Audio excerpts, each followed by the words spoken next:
Testing 1, 2. Testing, testing.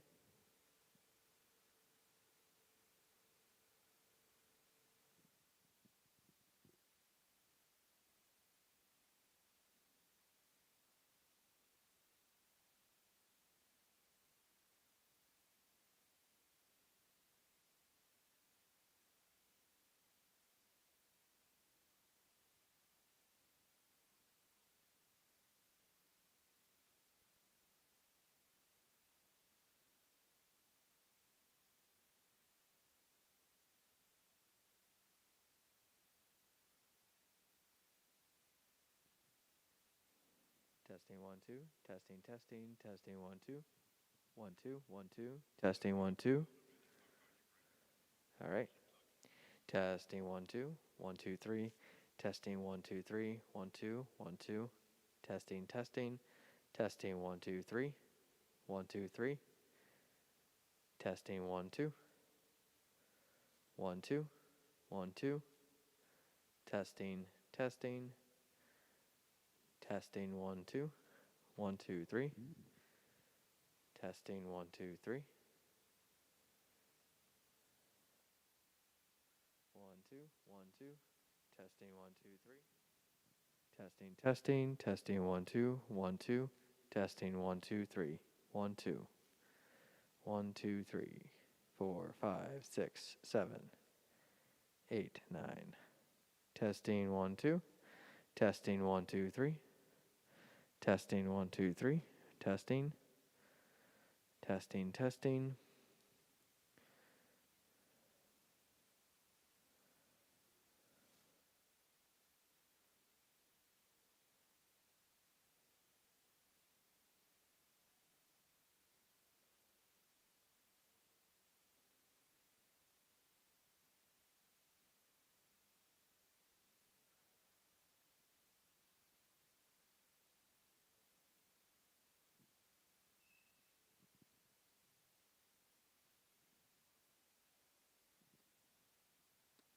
I got you. You're now adjusted perfectly.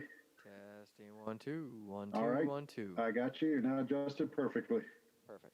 All right. I think we're good to go. Hello, hello. Can you hear me now? I sure can. Change my microphone.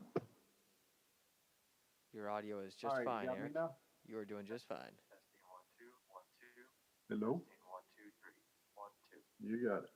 1, 2, 3. Ooh, that is some crazy delay. 7, 8, 9. Testing 1, 2. Testing 1, 2, 3. Testing 1, 2, 3. Testing. You've reached Andrew. Andrew?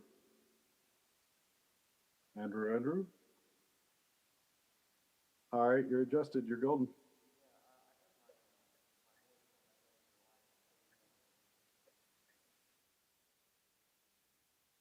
Okay. Yeah, because I'm too close to the microphone, probably. Here, Yep. So I mean, you. like when I finished counting for 1, 2, 3, 4, 5, like it's.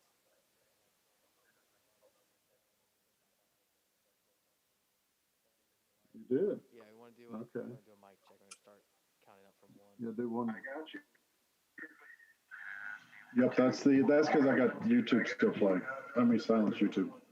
YouTube has a 30-second delay. Yep, let me go ahead and mute YouTube. All right, now you'll lose the echo because I've got YouTube turned off. Yeah, that was me doing all the sound checks and adjusting. Yes, exactly. All right, perfect, wonderful. So I'm looking at the camera and I see a down shot here. I'll send you a quick pic and you're golden. So I'll watch from the stream tonight. My phone's on if you need me. Thanks, brother. Bye.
Am I? Okay, yeah, I'm on. Good. Thank you very much for having us out. As Don said, my name is Bob Miller. I'm part of the Dismas Task Force, which Don is a part of, which is a diocesan organization. And I'm also on the board of the HELP program. HELP is a partner in that also. Tonight is what we call the Dismas Journey. Anybody know where we got the name? Yes? You guys are good. You're better than me. Saint Dismas was the good thief on the cross. And this was actually started, and I'll give you a little more background, about 8 or 9 years ago by the diocese. Tony Stieritz at the time was the social justice minister. Some of you may know him. And Brother Mike Murphy, who started the HELP program.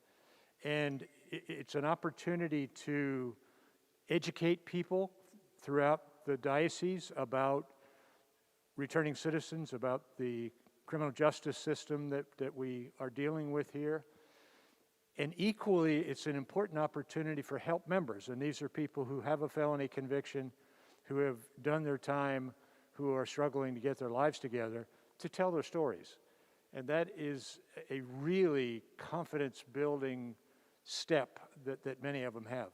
We're a bit disjointed. They're at the wrong church with our director, but they're on the way, and by the time I'm done my portion, they'll be here. Our other person to join us is Dominic Duren, who's a St. Vincent de Paul reentry coordinator, who is a graduate of the HELP program. He's a returning citizen himself. He actually went to California to visit family for Thanksgiving, went to Thanksgiving dinner, and of course, you know what happened there, right? And the person who was positive is in fact in the hospital, so keep him in your prayers. He's now quarantined there. He's supposed to join on a Zoom meeting that I've already activated, and I just got a text to say, somehow I don't have the link on this phone. Can you send me the link on another phone? And the answer is no. I'm going to call him when it's his time, hold the microphone up, advance his slides, and we'll take care of that then. So let's get started. And keep this a dialogue, so interrupt me, ask questions. This is for all of our education.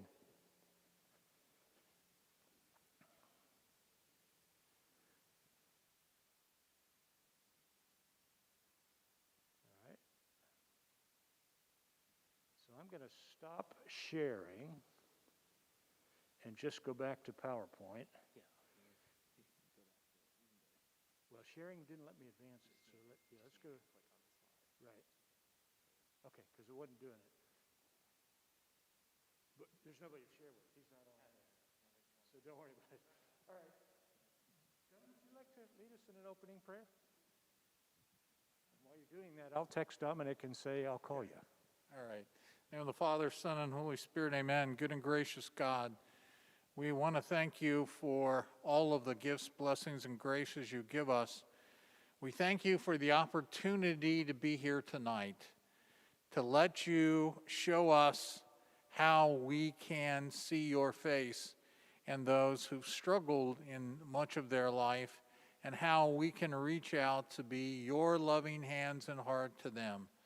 Just open our minds and our hearts and guide us with your grace tonight to see what you are calling us to do in response to this wonderful program. We ask this in Jesus' name. Amen. Father, Son, and Holy Spirit. Amen.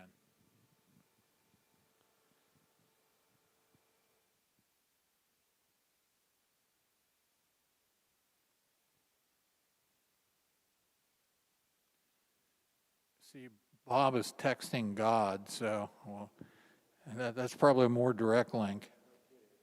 I'd like to be a lot more organized than we are right now. So right now I'm not a real happy camper, but that's okay. We'll call Dominic, and if he's not there, too bad, we'll do his part without him. So the Dismas Journey intent, as I said, is to help you understand, all of us understand, the challenges of the criminal justice system, its impact on individuals, families, and communities. And within that, we'll talk about what's going on in our justice system, how it impacts people. We'll talk about what St. Vincent de Paul does. We'll talk about the HELP program, what we do, and at the end, a discussion, or if you're interested in what can you do to help, we got all kinds of ideas. So there's opportunities all over the place. So the fundamental question is, why should we care? Now, I don't know many people in the room. I know Don. But my guess is most of you are about like me. I grew up in a comfortable middle-class family, didn't know anything about the criminal justice system. I learned it, again, like you probably did, from the news media, from politicians who generally had an objective and often were trying to scare me by being tough on crime, and they certainly didn't want to be seen as soft on crime, and back and forth, and we've created this system. You know, the message was often, lock them up, throw away the key. Sounded good to me. You know, I've had a great career, corporate life, did fine. What's wrong? Why do we have this recidivism problem? Why are so many people in jail? Thank you for protecting me from all this, but there's so much more to the story. I mean, if you think about it, it started back when Richard Nixon was president. We won't go into all the politics of it, but the Southern strategy, and I'm going to be tougher on crime than you, and it's kind of kept going. Both parties, that's not a political statement. I'll give you a caveat that both parties have actually figured out it's a mess and have started doing some things to begin to fix it very slowly. So President Obama changed some of the laws around drug sentencing that put all kinds of people in jail. President Trump passed what was called the First Step Act. I was hoping there'd be second and third steps, but there hasn't been. But both of them have done some things to begin to modify this crazy system. And I'll talk about that in a minute, but certainly there are people who belong in jail who don't belong on the street. So I'm not sitting here saying, you know, everybody should be out. There is no need for jails. There is. People do wrong. We need to be protected from some, but not quite from everybody who's there. Here's some statistics. Since 1982, our spending for prisons has increased by more than 600%. On any given day, 2.2 million people, and here's the kicker. Every year, 700,000 people are released from prisons and come back into the community. And they face the effects of the rest of the criminal justice system that we'll talk about in a minute. You may or may not be able to read all this, but I'll talk you through it. So we represent 5% of the world's population, the United States. We have 24% of the incarcerated people in the world here in the United States. So our rate of incarceration is way out of whack. This graph shows you prison rate per 100,000 population. So it says we've got about 725 people per 100,000 population, by far the highest in the world.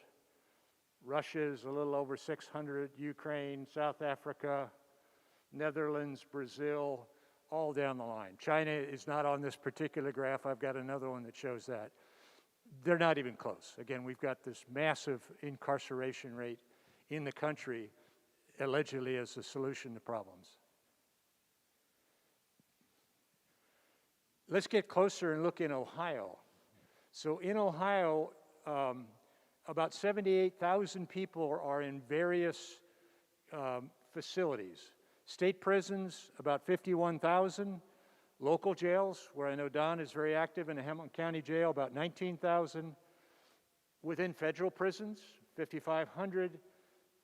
Youth detention, 2,200. And a small number, 500 or so, in involuntary commitment. So that's getting close to home in Ohio, but let's see who that affects more. I'm sorry, it's one more slide. So here you can see what happened. And again, back in the early to mid-70s is when this thing started ramping up, and you can see the increase in population up till around 2000, and it began to stabilize. So the heavy increases were here. That's prisons. This is jails, which tends to be county jails and local jails and things like that. So it's stabilized. It's generally stayed relatively flat. but we haven't dropped down from those peaks that we had before. In Ohio, to bring it home, between 80 and 2,000, we increased our educational spending by 80%, which is a nice investment.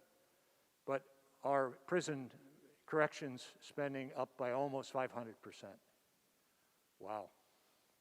Maybe there's an inverse relationship there. If we invested more in education, we may not be there. Here's the racial disparity, and as you probably are aware, the impact of this incarceration has heavily hit the African American community, Hispanic community in this country. So this is in the state of Ohio. The numbers on the left side represent the different population groups. So yellow is Native Americans, 3% Latino, 12% black population, 81% of the state of Ohio citizens are white. The incarceration rate, nil for Native Americans, 5% Latino, so a slight increase. But from 12% of the population, 43% of the incarcerated population is African American. So tremendously overrepresented, whereas the white population, if you want to equalize it, underrepresented in the incarceration facilities. To get even closer to home, in Hamilton County, 2,700 people come home every year from state prisons. Keep these return home numbers in mind, because we're going to talk about what happens when people come home. In the Hamilton County Jail, there's about 2,000 people a day. Is that current, Don? I think it's pretty close. And throughout the year, about 55,000 admissions. So you can see there's a lot of churning going on in Hamilton County Jail. Another feature, particularly to our jails, not so much to the federal and state prisons, but jails, is many of these people, while there, have not been convicted of a crime. They've been arrested and can't make bail. So our cash bail system keeps people incarcerated. I saw a statistic that I meant to bring with me. About 80%, and this was a California statistic, and I'm probably not going to get it perfect, about 80% of the people in California jails who died from COVID, and obviously the incarcerated population being close together has been vulnerable, about 80% of them had never been convicted of a crime. They couldn't make cash bail, and that exposure was there. Don, you may know the number in Hamilton County, but it's a very, very high number. It's kind of a sad thing to see how one's economic status affects that. I mean, if you're pretty well off, I mean, you get out, you know, even with a more serious offense. But if you're a poor person and you can meet the bail, you know, even if it's $1,000 or something like that, and you can't make that, you're going to sit there, and that's really unfortunate. You know, that's part of the injustice of the system. And you're probably going to get an overworked public defender, not a lawyer that your parents or family can afford. So there is a huge socioeconomic, and of course that feeds into crime also. There's legitimate crime differences, but the whole socioeconomic process does that. If you're interested in a sad story relating to cash bail, the Khalil Browder story, B-R-O-W-D-E-R, ran on TV 2 or 3 years ago. My guess is you can stream it on any of the video services. He was a young teenager, so not, if he was in high school, he was young in high school, who was accused of stealing a backpack in New York City. He ended up in Rikers Island being held after being arrested, was badly abused, all kinds of problems, in and out. They've actually got videos of him that they showed on the show where he was being beaten up in prison. Net of it, he committed suicide at some point. Still had never been convicted of a crime, I don't think. But if you want to see the travesty of that system, that's a great one I would recommend. But the impact of this conviction, if you have a felony, your employment opportunities are diminished. You know, that line on the application, have you ever been convicted of a felony? Many applications are electronic nowadays, and that yes just gets it right in the trash pile. Of course, if you lie, you get fired later. So you've got to be honest. It has changed. It hinders that. When you get out of prison, you got to find a place to live. There are many formal housing restrictions as to where you can live or can't live, and of course many informal, because the landlord is going to do a background check and wants to know who's in their facility. Again, all of this has some legitimacy, but the assumption right up front is as soon as you have that mark, I'm not going to bother with you. Collateral sanctions. Does anybody know what that term means? I know Don does. So that would be an example of, if you've ever been convicted of pedophilia, you cannot get a license to run a daycare center. That makes sense. Or if you're a sex offender, Exactly. And. So there are 750 roughly of these in the state of Ohio. Collateral sanctions. If you've ever been convicted of, fill in the blank, you can never live in public housing, get aid for various reasons. Some of these guys who are going to talk later can probably give you even more specifics. Many of them related to licensing. Most of them don't make any sense. Not most. Many of them don't make sense. So, for example, if you're behind on child support, and that's a problem, you ought to be supporting your kids, you lose your license, which probably helps you get to and from work, which might enable you to pay your child support. And again, we see that difficulty. When you lose your license, there are heavy reinstatement fees. And by the way, if you're trying to get around, you're probably driving without a license, so you're going to get pulled over. The reinstatement goes up, as do the fines that continue to build up. And again, the system is there. Fees and fines are huge in terms of the way the system impacts people. And some counties, I don't think that's as big of an issue here, but some parts of the country, that is a huge impediment to people getting ahead. Education aid is restricted, and this is a generational impact.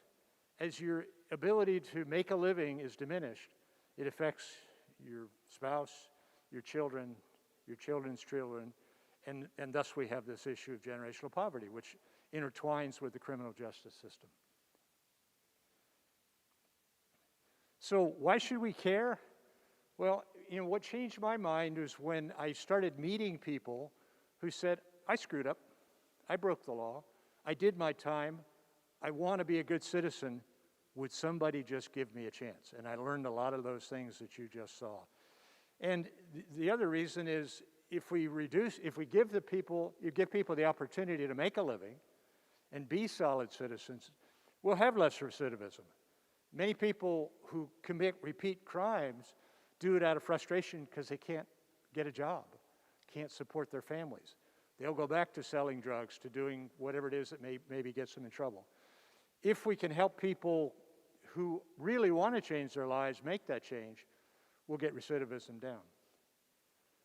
People who are rehabilitated become taxpayers rather than a burden of taxation, be it incarceration, aid, whatever it is, but if you're paying taxes, you're on the other side of it. And finally, stop the negative impact in the current reentry process has on families and their communities, which is big. Let me pause for a second, and I'm going to try something. If it doesn't work, we won't do it. Do you have any questions? Let me make a comment. Please. One of the things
Interesting. That's a slice.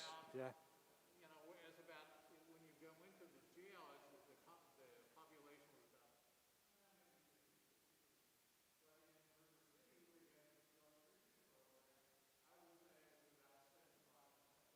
Wow. Wow. Just really bothered me to go in there and see that disparity. Yep.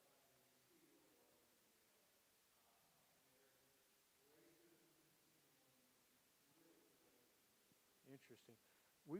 Wilson, we'll introduce him a little. Wilson Willard is our executive director. Quentin Jordan, Rashidat Alatashi will be speaking later. Did you hear that? And do you have some thoughts on the racial disparities in prison? The program he's talking about, it's some part diversion program. River City offers diversion programming. So if you're arrested and you have a drug problem, you can go through that program there at River City in lieu of getting the regular felony conviction and possibly being sent upstate. So you have to have an attorney that is going to help get you into that program, and you have to have a support system that's telling you, yeah, yes, you're going to go ahead and do this, but we'll support you. There's certain rules involved with living there, and a lot of times guys are just, if you're dealing with a public defender, you're not going to get that option very often, and you're going to look to just go to the Justice Center, and the Justice Center is designed to get you to take a plea bargain. They're going to put you in there, you're going to stay there, you're not going to have the bail, you don't have a way out, you're losing money because you're not working, and then you've been there 6 months, and they say, well, just sign this deal, take the felony conviction, and we'll count this 6 months as time served, and you're done. So you sign it because you can go home today, but not realizing you've signed away for that felony, and now you've just done 6 months down there, and that's that. So, but the disparity with River City is something they're aware of, but they don't seem to do anything about. And that's unfortunate. It's just like the differences in how different drug crimes are treated as well, because obviously the heroin problem is being looked at very differently than previous drug issues that have plagued America. There's another slide I didn't put in here that we've got in terms of the usage of marijuana and the arrest rate for marijuana. And it's about 3 or 4 to 1. The usage between races is about the same. It's about 3 or 4 to 1 black to white in terms of actual arrests. So again, it's way out of whack. Do you guys have anything to add on that, or can you get to talk later? Okay. So I've texted Dominic.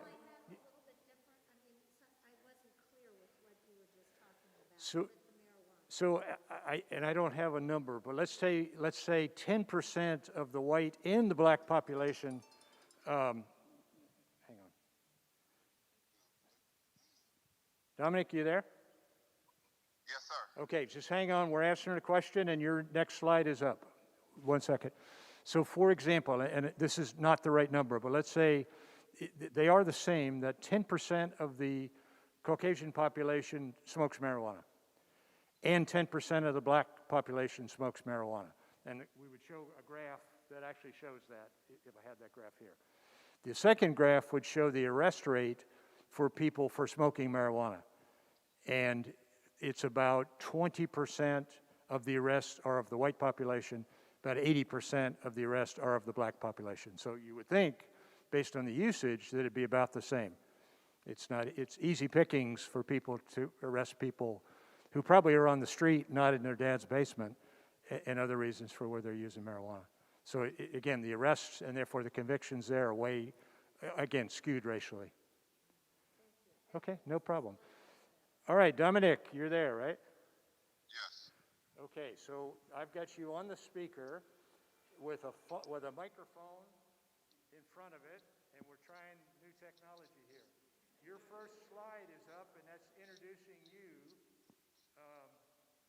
which starts to say how we're addressing the challenges. Why don't you go ahead and talk about that? Okay, thank you, Bob.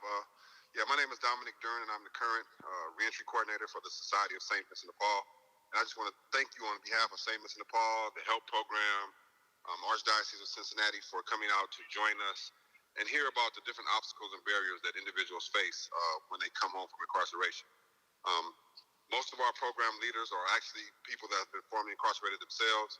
You have the pleasure today to hear from two very, very inspirational individuals who just completed our Over to Work program.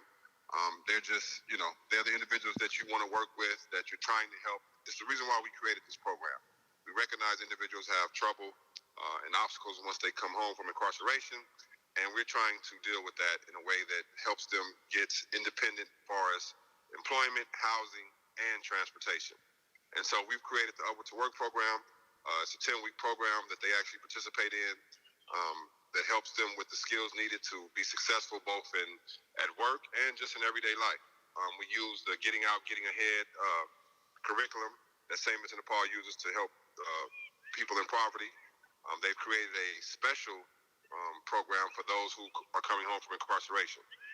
And so we just thank you so much. The way we deal with this is this here, trying to get the word out, trying to create awareness and educate people about the obstacles and barriers people face when they come home from incarceration. So I thank you for taking this time off this evening to hear how we go about doing that and hear from the actual individuals who have been so blessed to be able to receive the benefits from people like yourself getting involved with us. Everything that we do comes from people like yourself, people who said, how can I help? Looking to see the face of God, even in individuals like myself who made mistakes and who are now trying to right their wrongs. So thank you guys so much for coming out. I think you're in for a treat. We have two very special individuals that you get to hear from tonight. I believe Willard is up next. Well, you're not done yet, so. Okay. Hang on, we just lost our slides. Yeah, I can't see the slide. I'm sorry. No, it's okay. I'm going to narrate it for you. So, I don't know how we advance that, but your second slide was Matthew 25. Our Christian calling. Do you want to talk about that, or do you want me to pick it up? No, you can fill in for me, but no, when it talks about our Christian calling, the thing that I first got involved with the HELP program when I myself have come home from incarceration, and just the outpouring of compassion and forgiveness that I received from St. Francis de Sales Catholic Church, Brother Mike Murphy, who was the founder of the HELP program, was just something it's just blessings. I can't call it anything else. And it's people who are getting involved and are seeing the face of God even in a wretch like myself. I tell people all the time that people have agendas. Everybody has an agenda. But we're blessed to work with individuals who their agenda is to get closer to God. And by doing that, they're looking to help the least of his kind. Those who've been formerly incarcerated, those who've been ostracized, the outcast, the least of his kind. And so without that help and without that support, we wouldn't have been able to do any of the things that we've been able to accomplish thus far. So I just ask you guys and challenge you guys as you think about it, and you think about some of the many scriptures that talks about Jesus and helping those less fortunate. And him, Brother Mike used to say, one of his quotes was, he's somebody that walks with the sheep, that smells with the sheep. And it was something that was very stuck out to me, that he actually tried to put himself in a situation with individuals who are less fortunate, try to understand where they're coming from, try to understand the different obstacles and barriers they face, and then said, let me use all my resources to help those individuals move forward. Great. The next slide I've got up there was Pope Francis in his Year of Mercy. I'll just skip through that one. As people here know, he declared the 2016 Year of Mercy, went out of his way to deal with incarcerated people. When he visited the United States, he was in Philadelphia and visited a prison. And it was the closest contact he had with any common citizen anywhere. Everybody else was kind of behind fences, big presentations at the Mass, down at the Art Museum, all that. And in the prison, it was a small group of people that he dialogued with. He actually talked to every one of them to send that message that you are a valuable person in a valuable life.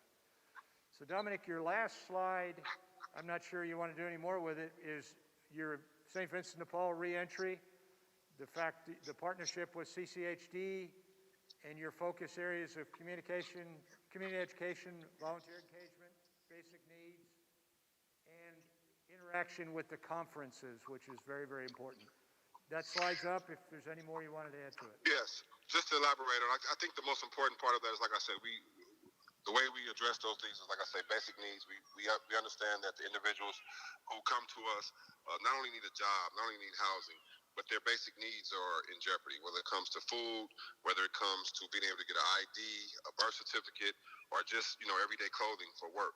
And so we're able to provide that through St. Vincent de Paul. As you guys know, we also offer that to our reentry neighbors.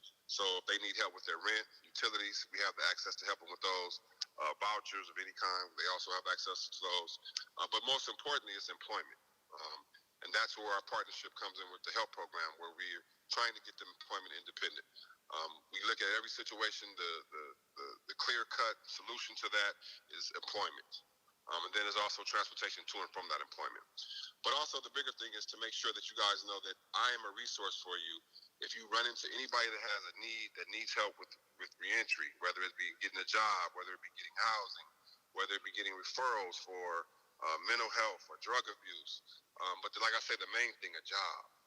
And so I'm your resource for that. So if you run across anybody that you're working with through your conference, that you meet in your personal life, it could be a family member. I just want you guys to know that you have a resource now in St. Vincent de Paul, that as you're a conference member of St. Vincent de Paul, you have a direct resource to help you with those situations. I'm your resource. I'm here to help you guys. Please rely on me to help you with any of your reentry efforts or needs as we move forward. And I think that's the biggest thing that we really want you to understand, is that you now have a resource for that. Great. Dominic, thank you. I probably no reason to stay on the phone. I'll let you go. Are you still symptom-free? Yes, I'm still symptom-free. Like I said, I've just been having issues with my sinuses, but glory to God, that's all it's been. I haven't had any of the symptoms that will cause me to believe that I've contracted COVID at this point. Good. Keep it up. We'll say a prayer for you. All right, I'll let you go. Thank you very much. Thank you, guys. Thank you so much. All right, so we're a bit disjointed, but I want to invite up Wilson Willard. Wilson is the executive director of the HELP program. As I said, HELP program, and Dominic said, it was started by Brother Mike Murphy. I'll let Wilson pick it up from there. I got distracted in the beginning when I mentioned Brother Mike Murphy started the Dismas Journey, etc. What I also meant to add is Brother Mike passed away last month, in the month of November. And so this is actually our first Dismas Journey presentation since then. So it's kind of a special one, dedicated to him. And I'll let Wilson talk about what we do in the HELP program and how we do it. And I'll move your slides for you if you want. Well, as you can see the mission statement there, it's about trying to help people, in short, find a way to become self-sufficient. So we're doing a lot for them in the beginning. The goal being eventually, I hardly ever see them, but that's okay, because we want to get them to a point where they can handle things themselves. So one of the speakers you'll hear from tonight, the beginning, I was seeing him every day because I had to go every morning and pick him up and take him to work and find a way for him to get home every afternoon. And working with him, talking about plans and housing and plans for a vehicle and career planning and everything else over that time period, and helping him get his resources together so that when he got out of the halfway house, he could take off running. And so he's been able to do that. So this is the first time I've seen him. This is, just seeing him today is the first time I've seen him in weeks. And we had never gone that long without seeing each other, because even when I had other drivers, at least once a week or twice a week, I'd end up driving the car myself and I would see him. So either picking up or taking off. So it's a weird feeling sometimes when you haven't seen somebody in a while, and you're used to seeing them every day, and then all of a sudden you're not. But what we do is we start everything with employment. So we build our whole program around the idea that we're not going to do much for you if you don't have a job. Pretty much nothing. So the first thing we're doing is starting over here at the left and saying, do you have what you need to get a job? Do you have what you need to be able to go into this company and legally work? Since 9/11, they tightened the requirements. You have to have your ID, you have to have your social or birth certificate, and everything has to match. Now companies aren't as strict on the matching of everything as they should be, but technically the name has to be exactly the same as on all three. So people have to reorder Social Security cards because it didn't have their middle name on it, but their driver's license does, or their birth certificate has a middle name. So that takes time. Even the ID. It used to be you would go into the DMV, you'd say, I lost my ID, they'd take your picture again and print you a new one. Now, they give you that paper and they mail it 2 weeks later to the address you put on there. And they won't mail it to any other address except the address that's on your ID. So they're making sure that building's legitimate, they're seeing who else is there, they're doing all of that. So we have to get that together so we can get them a job. And then we get them into some employment. So we take them to some job. It may not be great. I've been putting a lot of people into a meatpacking plant in Westchester lately. It's not very comfortable work. It's, obviously it's cold because you're dealing with meatpacking. You get wet. You get blood on you sometimes, depending on what job you're doing. Not yours, but the meat, that you're dealing with. And so it's not a pleasant job. But if you go and you're showing up every day and I see that you're reliable, then I know I can work with you. Because that's the start of everything. If I can get you to work and you're willing to go and you understand how to work. Because during that time period, I'm talking to those supervisors and they're telling me if you have a problem. This guy takes smoke breaks every half an hour. This one's on his cell phone constantly. This person, every time I try and correct him with something, he gets all upset. He can't take any criticism about his work. And so, you just have to find those things out about people, and then I'm calling them and saying, hey, what's going on here? There's a problem. Something's wrong. We got to get this fixed. And so sometimes it takes 2, 3, 10 different jobs before they get that together, before they can give me 30 days of permanent attendance. I'm texting a young lady tonight.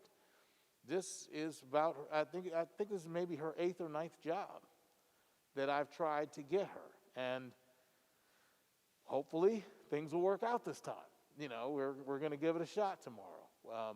I talked to the employer about her. I told him some of the issues I had with her in the past. I was real honest with him, and the employer said, okay, he's willing to give her a try. I said she still has trouble working well with others, not in the terms of nobody else can be in the building, but she doesn't communicate properly when she's in a pair. He said, I've got a job where she can stand at a station by herself and do that. Great, let's try this. Let's give her a shot. Let's get her to this job.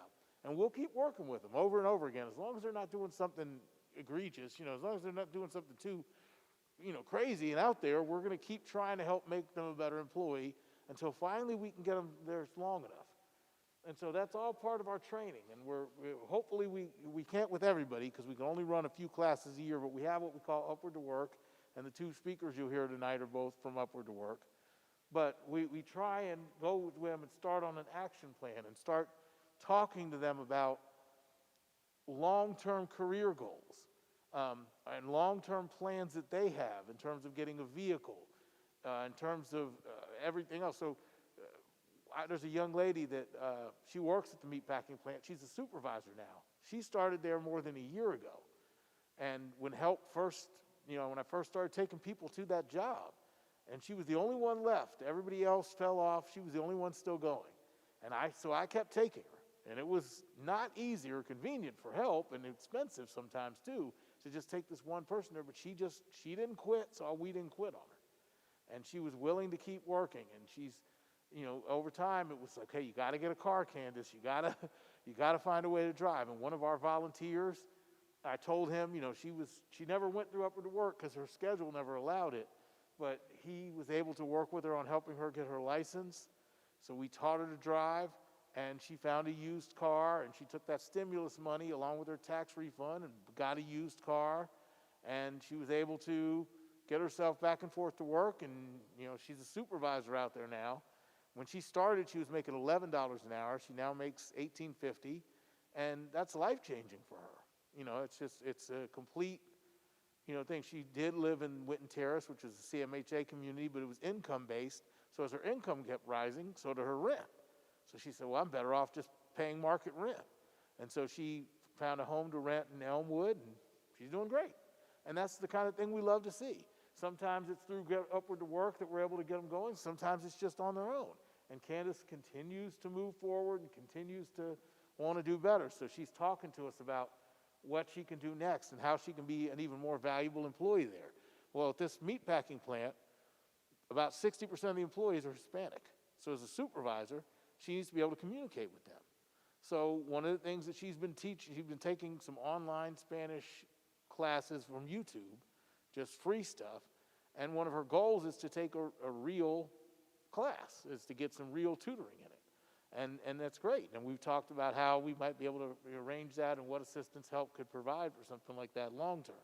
Because that's a great goal for her. Because it's going to allow her to move up even further in the company potentially. And she likes working there, and she likes the environment. That's the kind of thing we want to see. We want to move people from here to here. Now, it's a funnel. There's a lot of people that start at this stage. And as soon as I start asking for ID and social, even though I can help them get it, even though St. Vincent de Paul will pay for it, I don't hear from them again. And then there's a good number that get that first job. They show up one day and they're not back. They don't like it. They didn't want to work. Others try it for a while, but they can't cut it. They don't like doing it, getting up every day and working, or too many things in their life aren't stable enough for them to do that. They're just not ready. But those few that we get, that we can take to here, that either through just hard work and doing it on their own or being able to be part of the class and get the instruction that we try and give and get a chance to get prepared to have a mentor and to do well, it's amazing to see the difference in them. I have a young man right now, he's been working with us. He's on his third job, but he never was fired. It was all planned. Okay, let's go here because you can make more money. Let's go here because you can make more money. And we got him a vehicle that was donated that we got fixed up and got into his hands. He learned to drive. And I met his father. And his father he said, this is a different guy than what he was before he went to prison and the halfway house and then on to you all. And he's just been really proud of his son and the change in him. He said, this wasn't him. He never worked before. He never did any of these things. And so it's really good that you can see that and see that progress in individuals. And the hope is that we can get them up here and to get them into a full career where they're regularly contacting a mentor, where they've got an action plan that they're following, where we move them on to achieving, where they don't need us anymore. They're done. They're doing things on their own.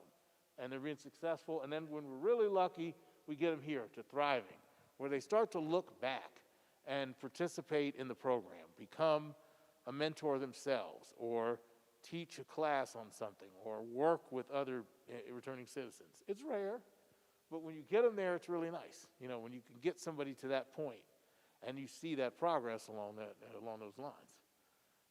But most of our efforts and most of our funding is used right here, and getting people, and it's mostly getting people back and forth to work.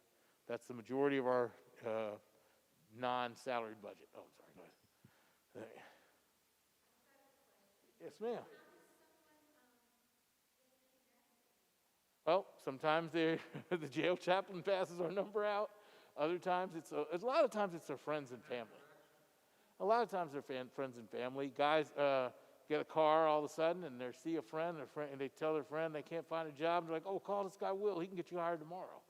And usually I can get them started with a job, within hours of texting me if they're really ready. Then, I can say, then that always shocks them because they'll call and say, oh, I can't find a job. Oh, I got something you can start tomorrow morning. Are you going to be free at, 7 a.m.? Oh, no, I had plans. Okay, what about the next day? You hear the stories. And then others are like, great, where can I meet you? And a few hours later, they're getting steel-toed boots and they're doing paperwork to start a job.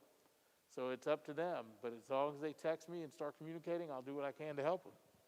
Another very big source is St. Vincent de Paul. As we said, with Dominic as the partner in that, many of the clients of the St. Vincent de Paul conferences and parishes have some connection with the criminal justice system, either their own or their family. And the conference, and Dominic has become known in conferences, when they feel down, they can refer that to returning citizens through him to us. And that partnership really works for a lot of reasons.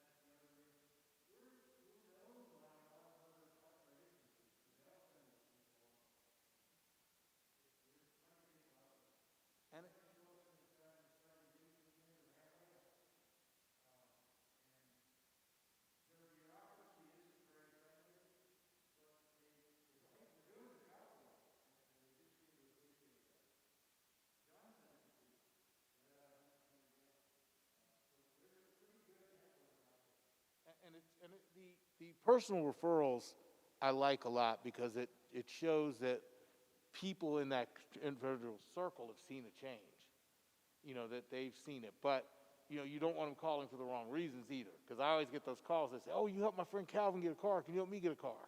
No, I help you get a job, and we'll work, and then we'll talk about cars later. We'll see where we go with there. Let's focus on getting a job first. That's the priority. And that's the thing that we're trying to change lives through employment. How is the environment in general in Cincinnati area for hiring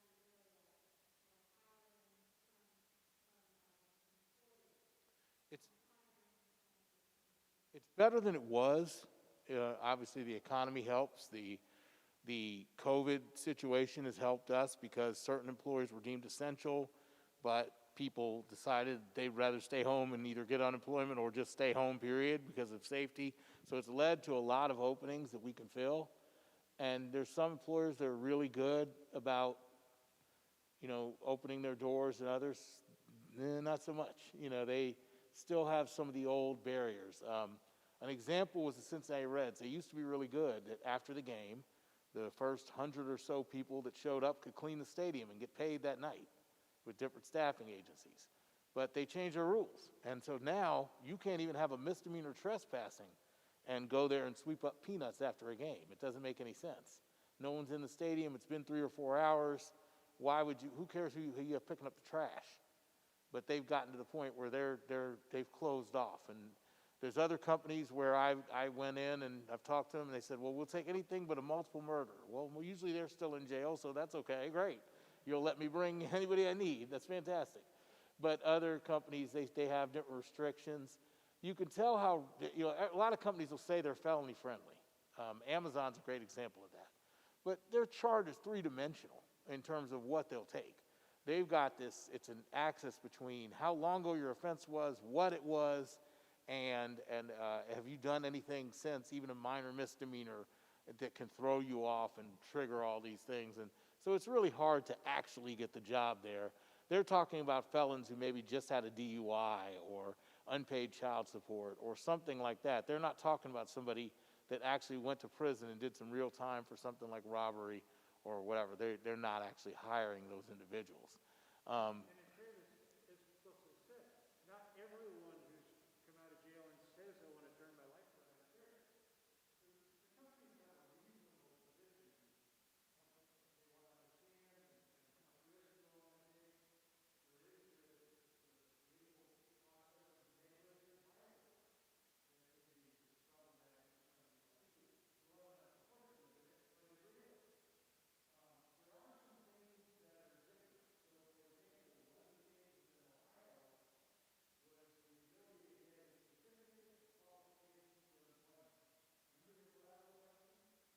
Well, if you come out and put a good life together, you've done something. Yes, I have a CQE. You can go to a judge and say, Your judge. I'm a good guy. You got to go to your judge.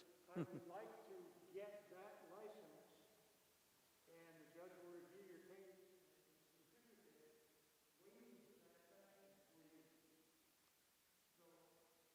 So in my case, For example, wants to get into the medical field. There's some strictures in there that get in the way. That might be a heading for her to say, look, I'm different, and I want to join that particular sanction. With it comes immunity from waiting, hiring, lawsuits. So she would be able to go to Mercy Hospital and say, look, that restriction from the state of Ohio is waived for me, and here's why I'm a good guy. And by the way, we'll immune from mandates and hiring if you're really worried about it. So there's some things like that that are going on. it's about 10 years old now. Yeah, about what, that bill? Is it? Isn't that it? 5, 6 at most. Okay, 5 or 6. Okay. It's not easy to get it, and not a lot of people have done it.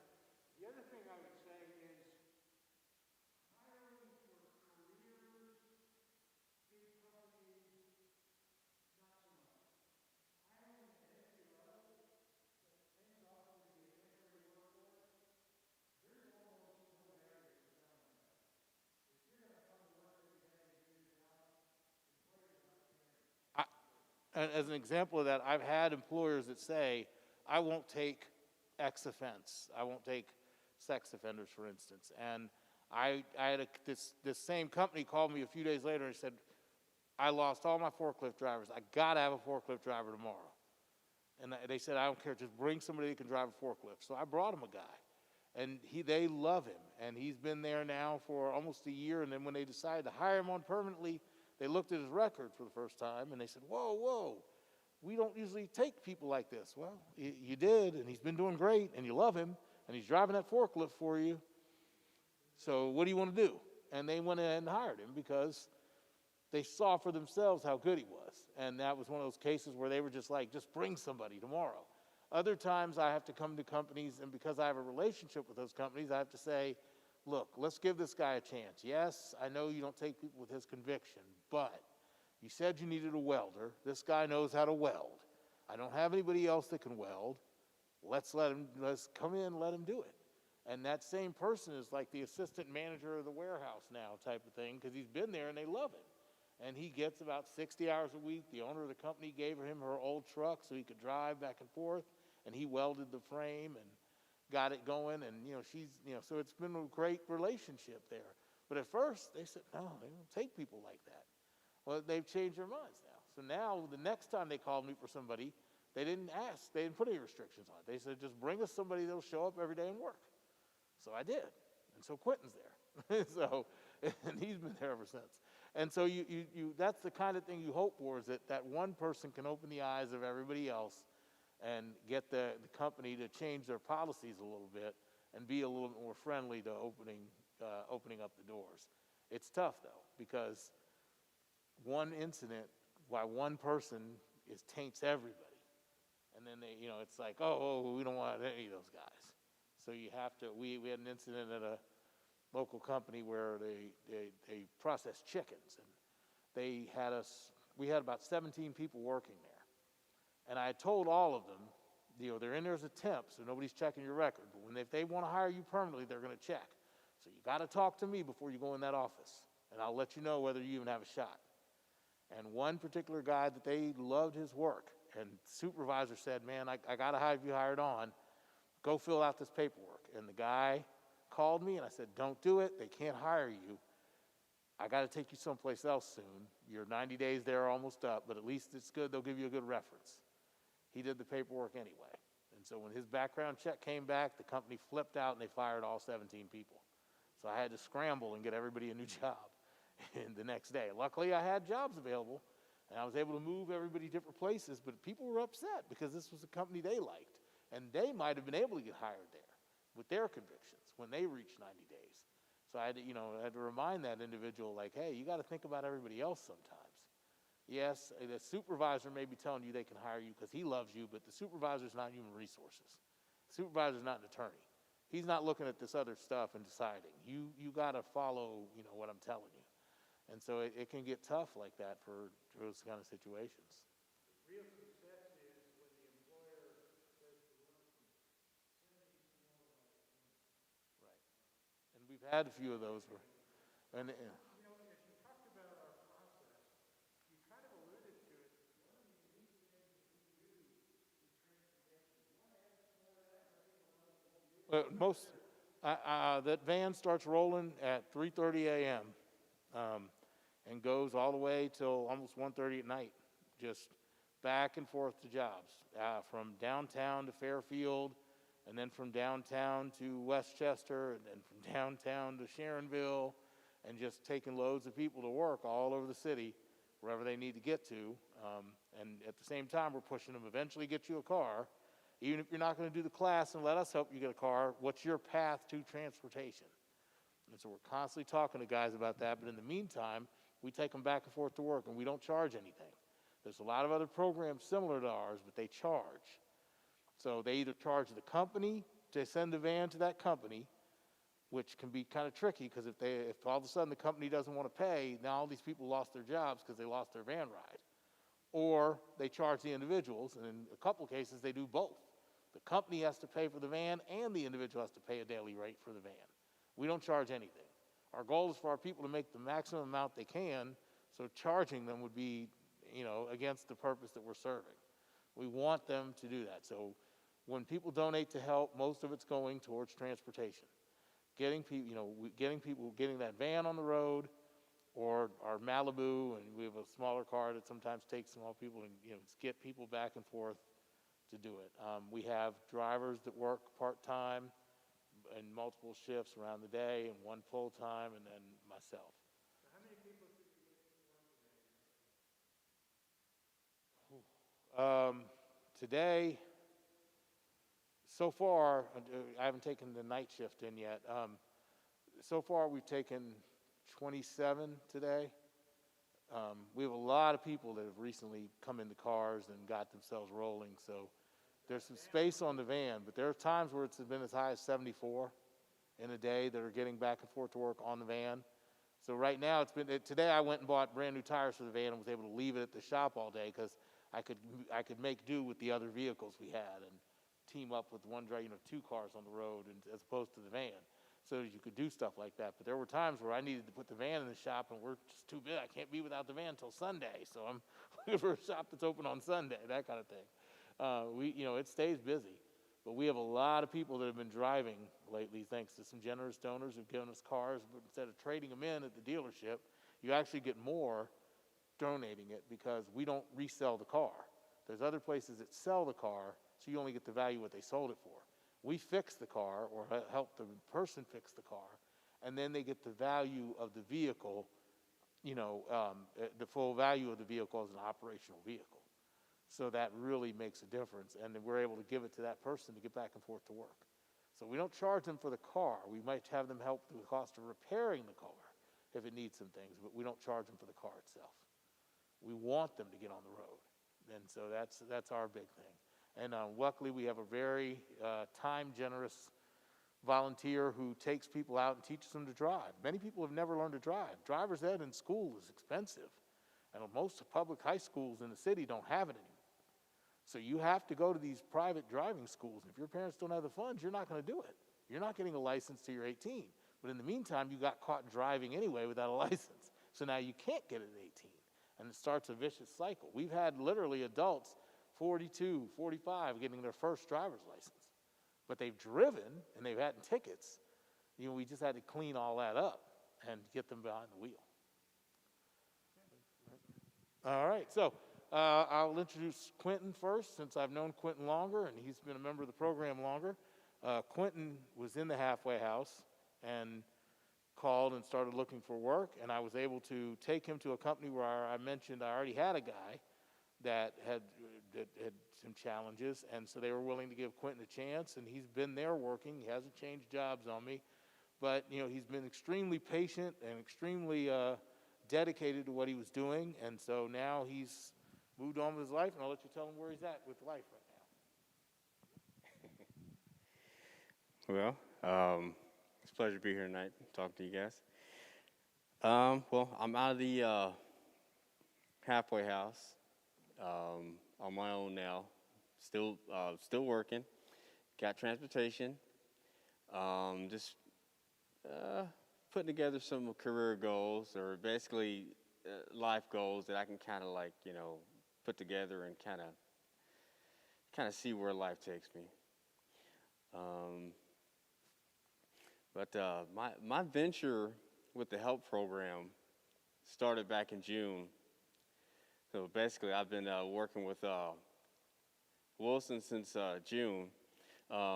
Originally, I tried to get some employment from some other places while I was in the halfway house, and they wanted to kind of talk about my record instead of my resume.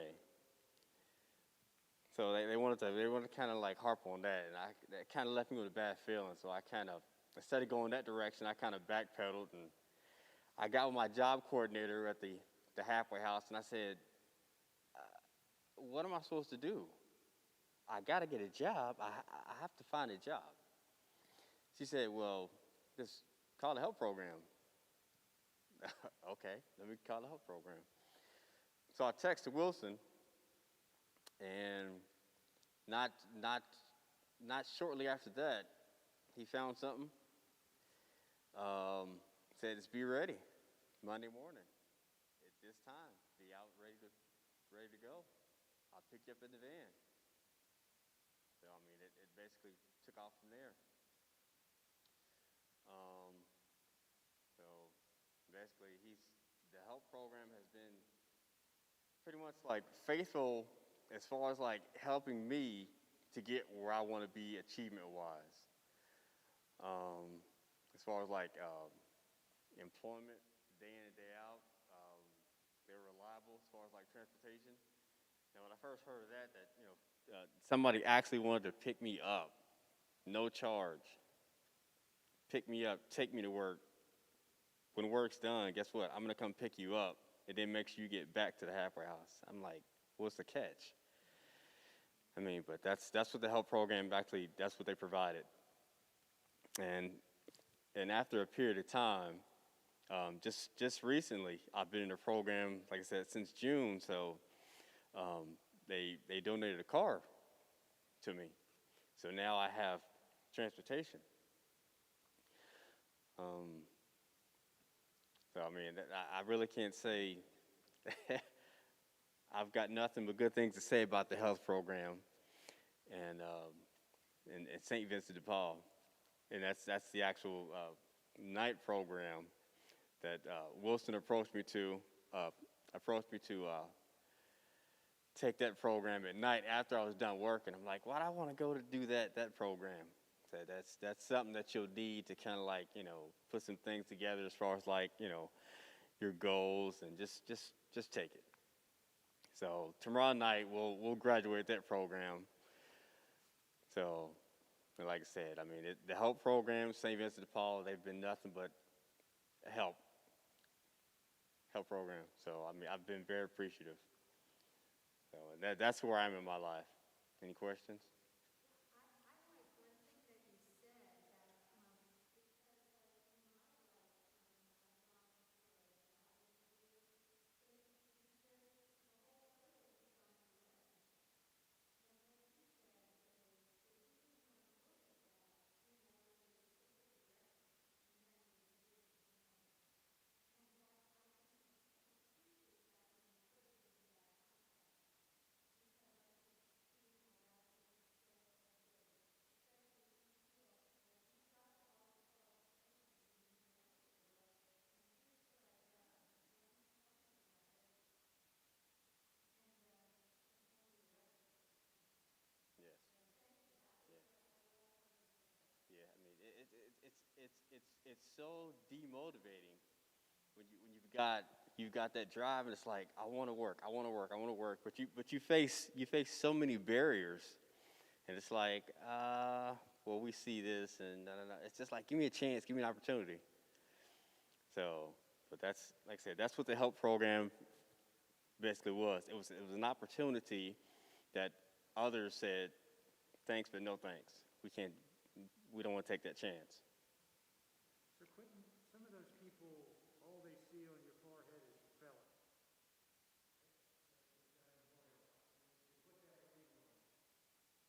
What would you tell them? Who are you really? Why are you not that felon anymore?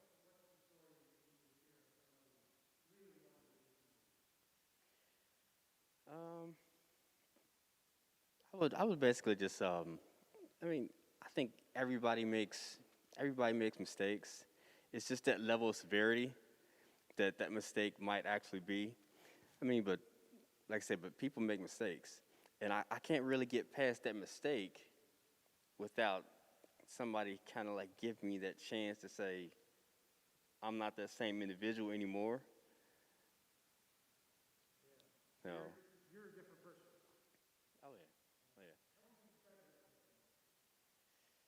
Oh, yeah. Gracious. Somebody that is very appreciative. I mean, because it's ironic how, some situations can actually change you for the better.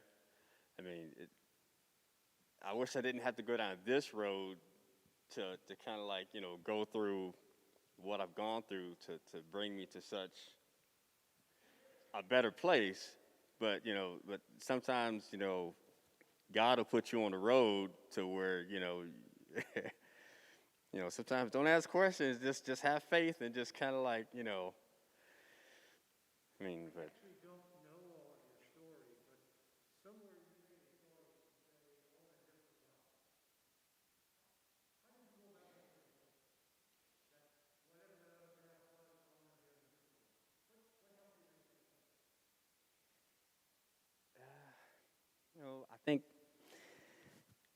I think everybody reaches that breaking point where it's just like, okay, enough's enough. I've wasted so many chapters in my book, in my life. It's time to kind of do something that's going to be productive, something I can actually, put toward and say, hey, I've got I've got something I can be happy about, something I can be proud about.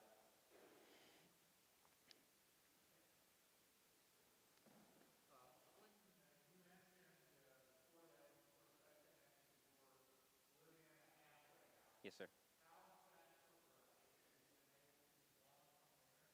Yeah. I mean, it's great. I mean, freedom's great. I mean, it's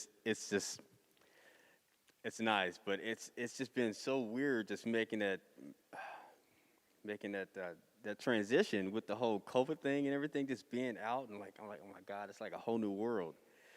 But it really is nice having that freedom back again, just being able to, walk out my own place, get in my own vehicle, go to my job, just, feel like a normal individual.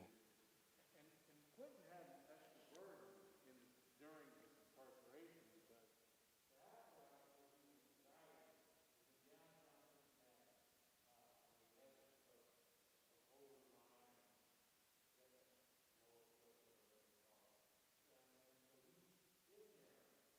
but he was the only one who knew the implications of that job. It's a small company, so they only have like 5 people in the warehouse. One of them is a guy, and then everybody else is us for over a year here. He lived near there, so he didn't need a ride anymore. So Quentin had to ride early in the morning with other people going to work at other jobs because they gave a lot of welfare. So if he got picked up at 5 a.m., where his work hours started at 7.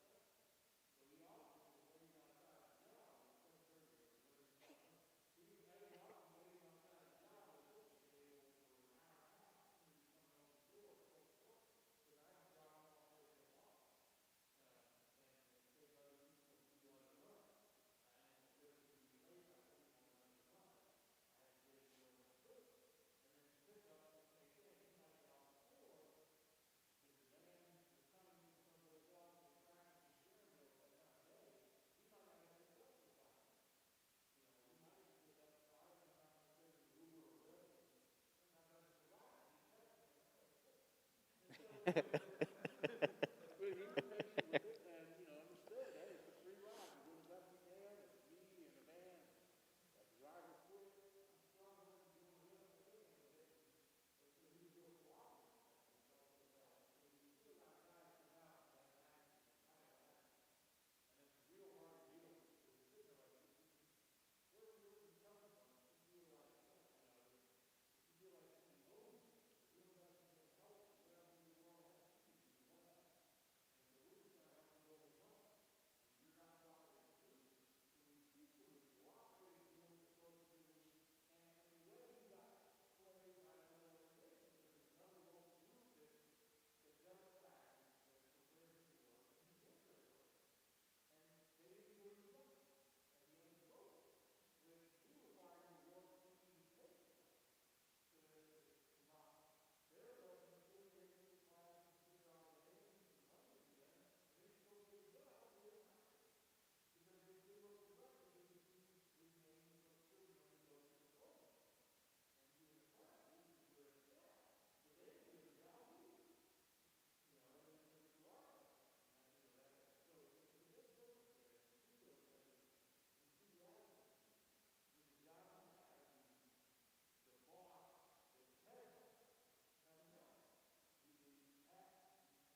Hello.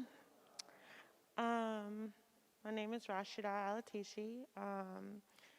Yeah, so like you said, literally,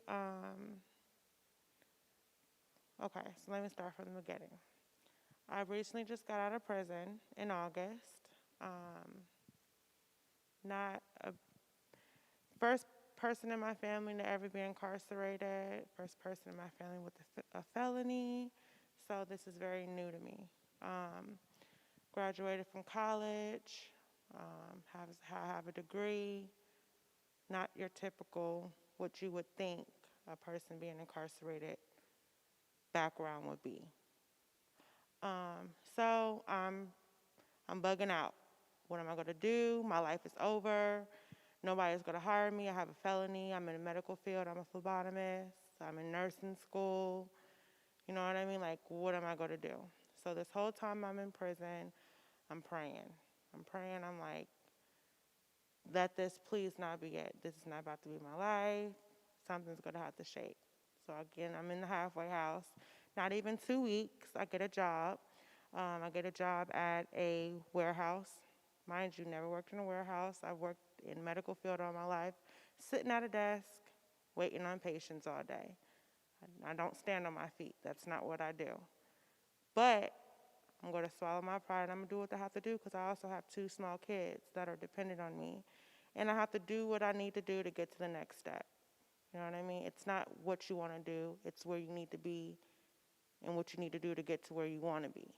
So I started working on this warehouse called Damascus, or it's through Damascus. So it was a temp agency. Worked there. Miss Tia, she's the work coordinator at the halfway house. She wakes me up. I'm dead asleep because I worked that 3rd shift. I'm dead asleep. She knocks on my bed. She says, hey, you want to be part of the help program? I'm like, what? What's that? She was like, the help program, get up. I mean, you want to do it? At that time, we were doing it from 4 to 6 at that time, or 4 to 7. I'm like, all right, I'm thinking in my head, I have enough time. I'll do it. So I get up, I go. I'm the only female in the class. It's a whole bunch of guys, so I'm like, oh, Lord. Whatever.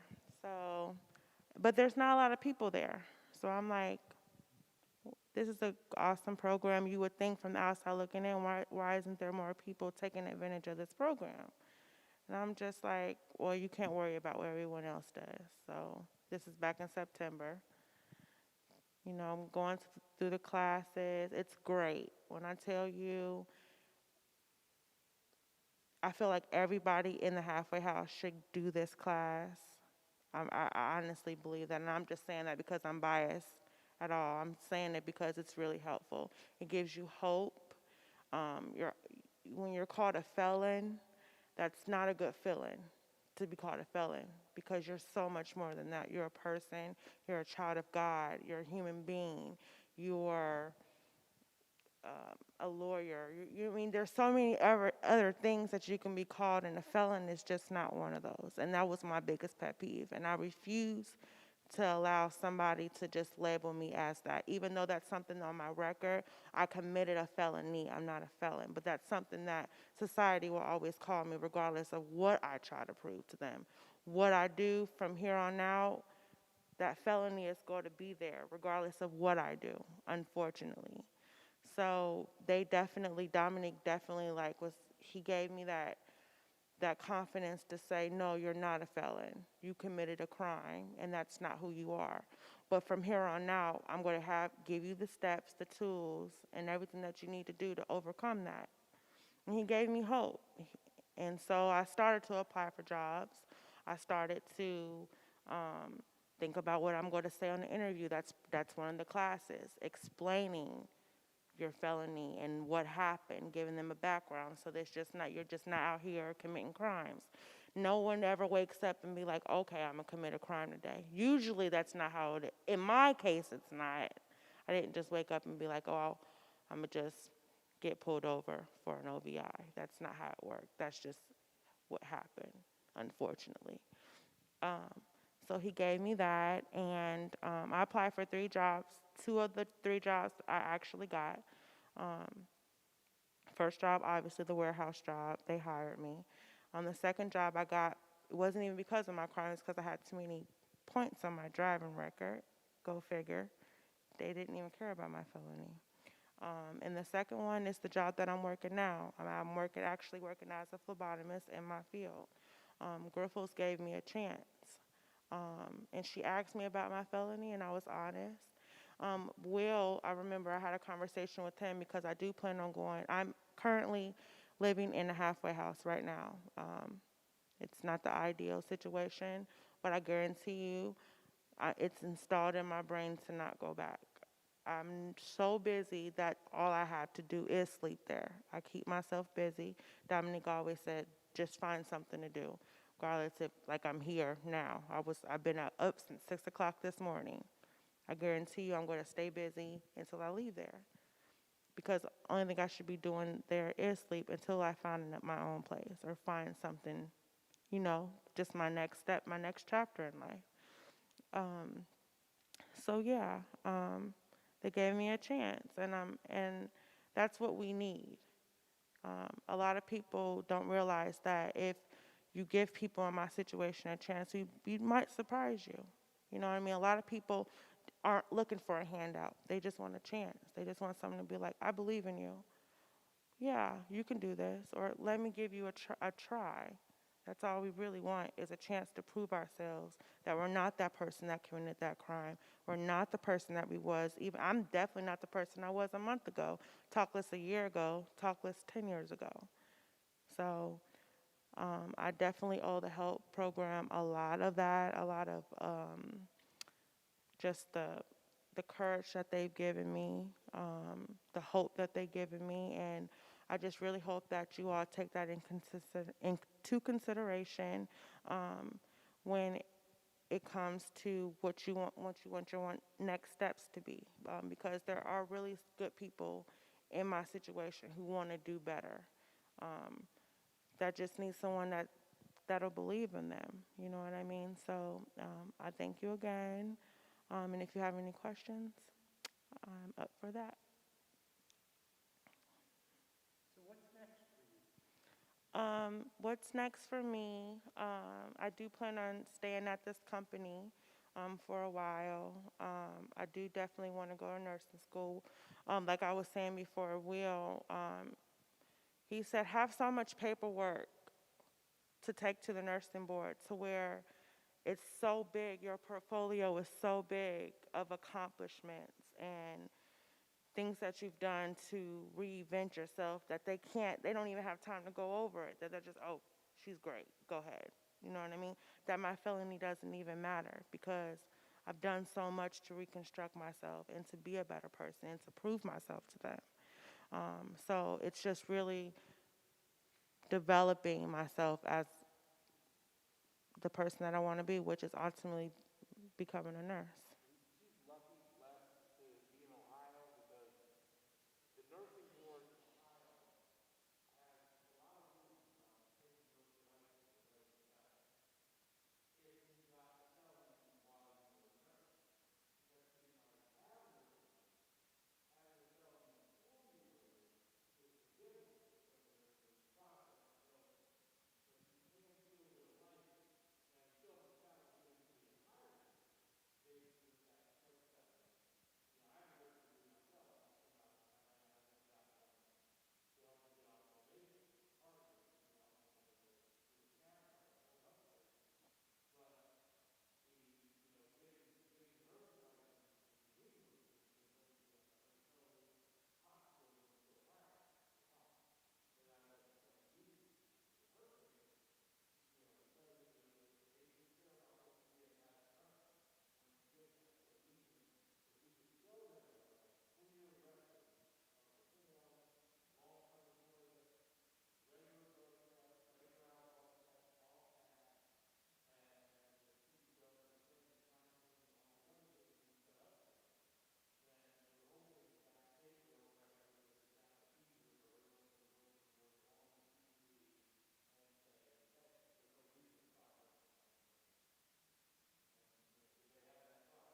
Yes, ma'am.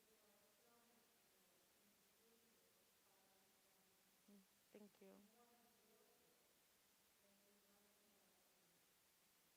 Thank you for that.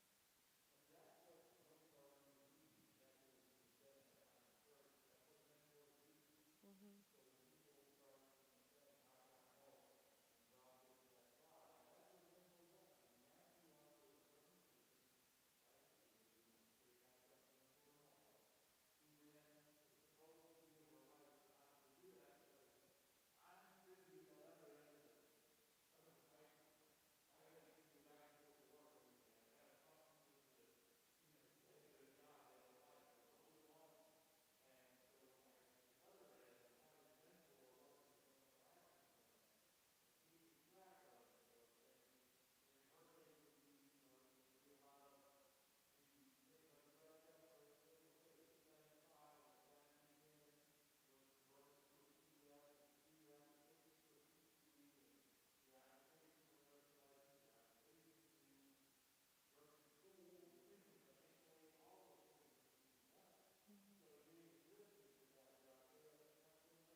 Thank you. Thank you. Mhm.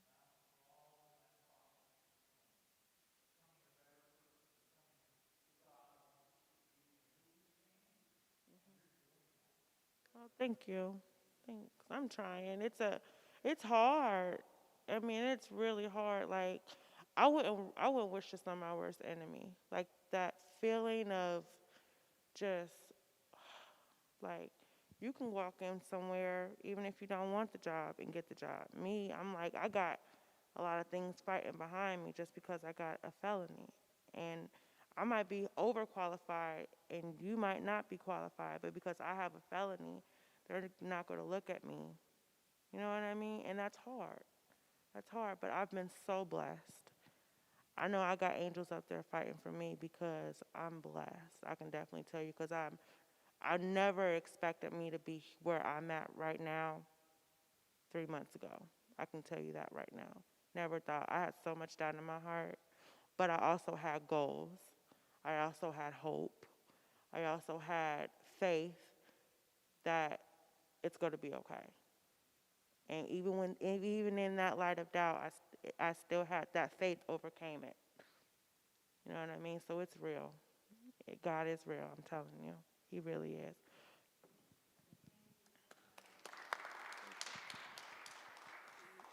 You know, hope is so critical, and that was something that Brother Mike used to talk about all the time.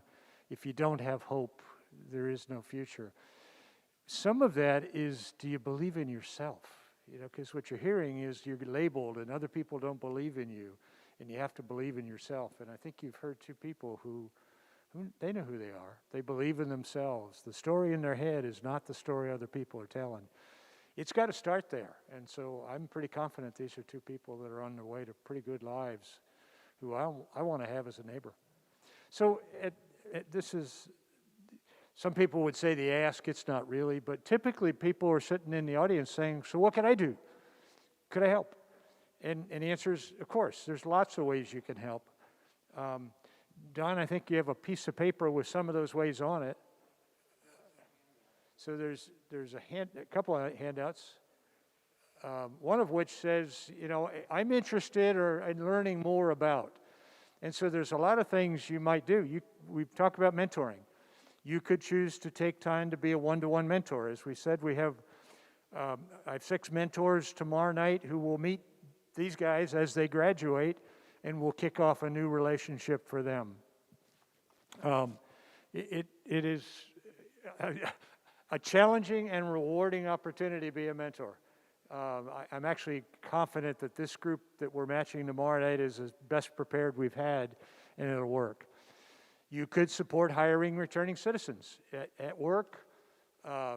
Share the stories you've heard tonight. There are so many misunderstandings, and it's just as my story and what I thought early on about people with felonies. That's what's in our head. And if you're like me, when I first heard stories like this, that picture changed a little bit. So you could share that. Whether you're hiring, whether your boss is hiring or someone else, you might support directly hiring. You could join a prison ministry team. That's easy for you. You've got Don right in the audience who does it at the Hamilton County Jail. He and we also work with Marty Arlinghouse, who is the diocesan prison minister, who actually goes to Lebanon and the only other prisons that have been shut down because of COVID. He's beginning to get some access. And so if you're moved to help people who are currently incarcerated, you could do that. Of course, you can make a financial contribution. We'll take your money. Wilson talked about what it costs us to get people to and from work, and that's a unique feature. We have all kinds of flyers and fundraisers. I won't be presumptuous to describe what you might want to do, but for example, some churches or groups have adopted a month, and it costs us about $1,500 a month in gas and about $2,000 a month for part-time drivers. So, and you don't, any amount is appreciated if in fact you'd like to make a donation, or a group would. You could volunteer in the program. As Wilson said, there's a guy who has gone above and beyond, who owns transportation. So one of the great things we do is take people to work. We've got a van and a car, but that's limited capacity. And so as we take people through programs, one of our goals is transportation independence, so we can take the next group to work, because once we're full, we're full. We can't jam the van, and it scares me every day to think we're taking people in the world of COVID packed into a van, and we're being as safe as we can. We have not, I shouldn't even say this because I'll probably jinx this, we have not had a case.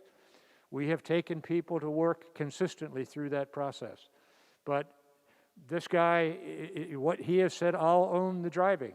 He'd love to have an assistant. I mean, he goes so far beyond, it's ridiculous.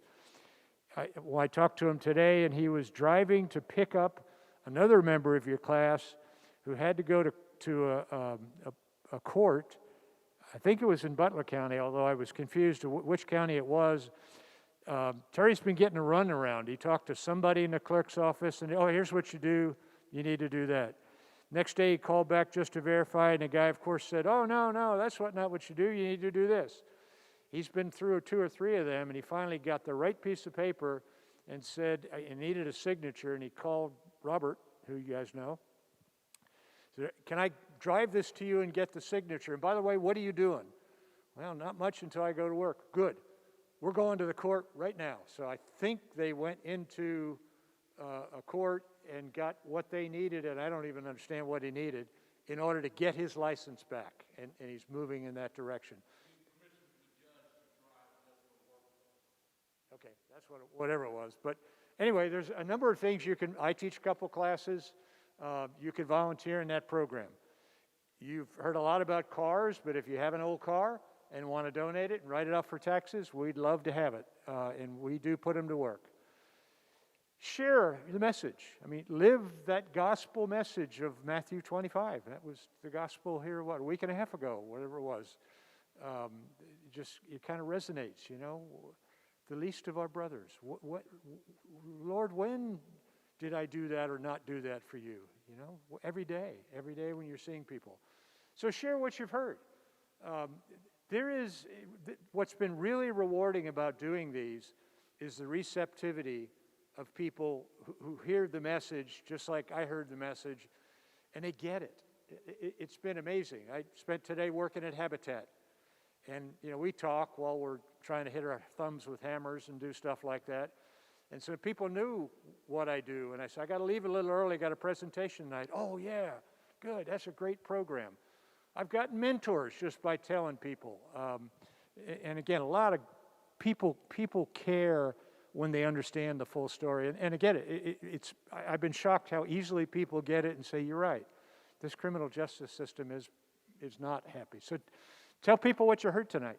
We put out a newsletter quarterly. So you'll see one of the things on there is, send me the newsletter, give us your address or email or address, we'll make sure you get it. And finally, pray for us, pray for our members, and go from there. So that's really it.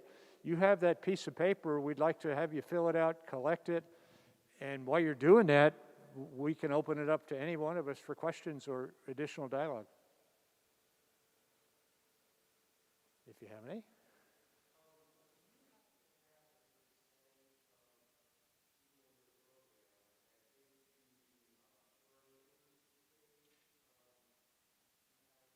To higher stages.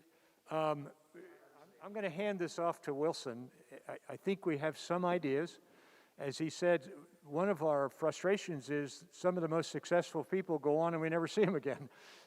So how do we count them? I can tell you, as my role on the board as the board president, we are in the process of getting a dashboard that will try to track that even closer. But Wilson, get a sense of where the numbers are. And by the way, the other thing I would add is our membership has exploded. And so back when it was 30 people, I could tell you exactly. Now that we're well over 100 or hundreds, I'm not sure I know, but I'll give Wilson a shot. Well, a great example is what's going on with Quentin's boss. He came to me from the halfway house. He had done, and he doesn't mind saying it because it was public knowledge at the time, and of course I'm not saying his name, but he did 17 years for the rape of a 13-year-old. He learned to weld in prison. He comes out, I get him a job. He's been at the same place ever since, got a car, got an apartment. He said to me one day, he said, man, I thought reentry was going to be a lot harder than this. He said, but you've made it, super easy. He's never done any of our programs other than just going to work and communicating with me and just being a good worker at the place from the day he walked in the door and getting himself promoted and handling his own. He just didn't need a lot from us. Is he thriving and giving back? He gave Quentin a few rides, and that was nice.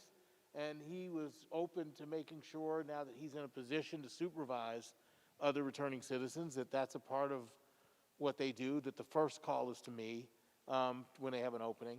And so that's, that's there. Is it the thriving level we want? No. We're trying, we look at some of our members that are actually willing to be on the board, they're actually willing to come volunteer or mentor others. That's really our goal. But those other people aren't failures either. It's just a different form of success. Other examples, we've got some class graduates that found jobs on their own. They did the Upward to Work class, they got out, they already had a pretty decent resume, they added a little bit to it from the class, took off, got their own jobs, they're doing great. Don't need anything intervention-wise. And there's other people, 7 years in, and I still talk to them every week, and sometimes every day. The young lady that we mentioned, I would consider her as having made a ton of progress, even though we're on the 9th job with her. It's just, she's better. She knows how to control her emotions some. We just have to get some of her other life situations together so it stops interfering with work.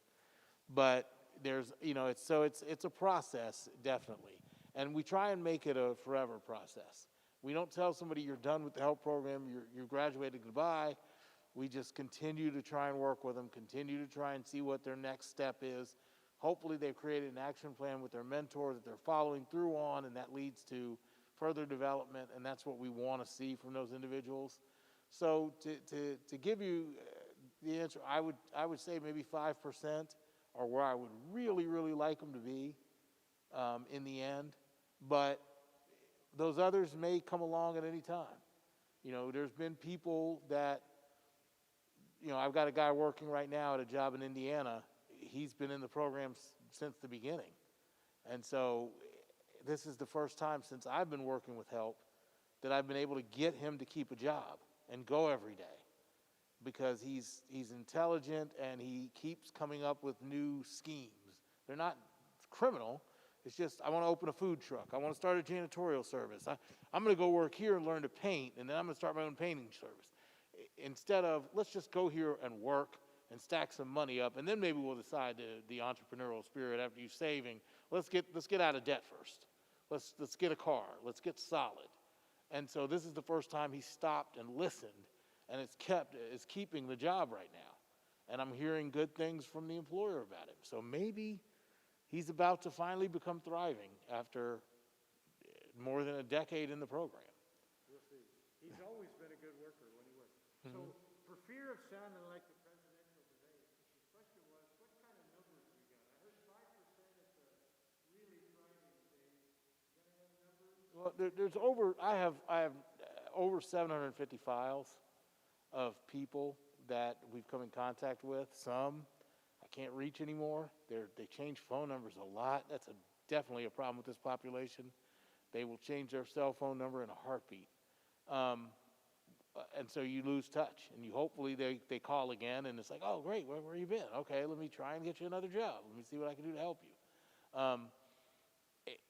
But others, they keep working with you. You just keep working with them to improve them. Back to the Far East Side. So what kind of numbers or percentages? I don't know. I'd say about 50% of the people that come through the door stick with it long enough to really work and go someplace.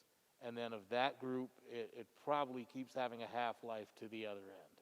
It's probably what, if somebody was really deep diving into the numbers and could get in touch with everybody, that's probably what we would see. Is that it just keeps cutting in half as you go along, where you hope people will stick with it and do it. But there's also people that are just happy when they get to a certain point. I had a young lady that she likes to do dishes, and she wanted a job as a dishwasher. We called every restaurant downtown looking for a dishwashing position where they would promise not to ask her to do anything else, because that's all she wants to do is wash dishes. And she walks from Bond Hill to downtown every day. And the manager at the restaurant has told me, even on days they're closed, she shows up at 7 in the morning, knowing they're not open. She comes at 7, and then she just turns around and goes home. She puts her music on, and she likes that walk. It's calming for her. And she just does dishes there. And the managers have all been told, you don't ask her to bus tables, you don't ask her to do anything but dishes, and she will sit back there and keep that dish room spotless. And she just keeps her music on and does it, and so they leave her alone. And she's happy there. I've offered Quentin multiple jobs that pay more than the one he's at now. He's happy where he is. He doesn't want to change. Okay. I'm not going to, I can't get mad about that, but someday I'm hoping he calls me and says, hey, I'll take the job at Formica, or I'll take a job someplace else that pays a lot more, because he could be doing a lot more. But there's also something to be said for you. Found your place. You're happy with it. And so it's hard when people start talking about measuring success. Are we talking income? Are we talking them just being happy? Are we talking about taking advantage of further education programs, or just doing upward to work? And so there's a balancing point there, and looking for that with individuals. And so I'd like to think that no matter what happens, when we've touched somebody's life, whether it turned out positive for them, where they got a job and did, or it turned out negative, hopefully they learned from it. They take that, and then when they try again, we give them another chance and continue to try and get them to improve and to make a difference in their lives.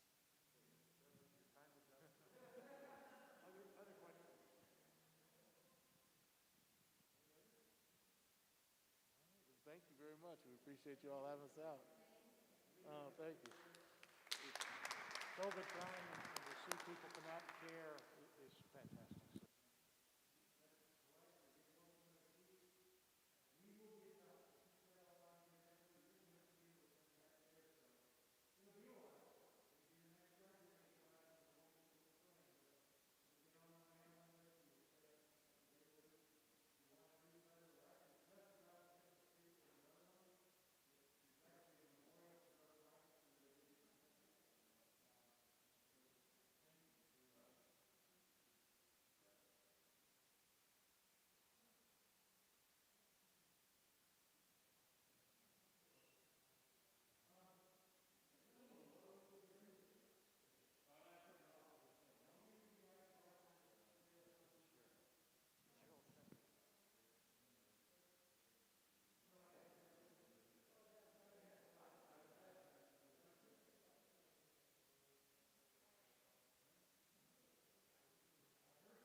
won't ask you tomorrow night. How's that?